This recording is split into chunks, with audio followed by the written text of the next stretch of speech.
Saint-Gobain, a worldwide leader in light and sustainable construction, has designed the world's first 3D printed skate park just in time for the Paris 2024 Olympics.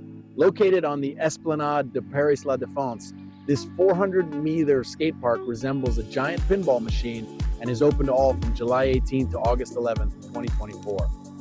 Featuring 3D printed concrete modules, the park is eco-friendly after using minimal materials and producing less waste. Saint-Gobain collaborated with top athletes and urban planners to create an inclusive space for everyone, including wheelchair users. After the Games, this innovative park will be relocated to a Paris region town, ensuring a lasting legacy. Skaters who tested the modules loved the design and surface, making it perfect for all skill levels. Subscribe to Exponential Africa for more.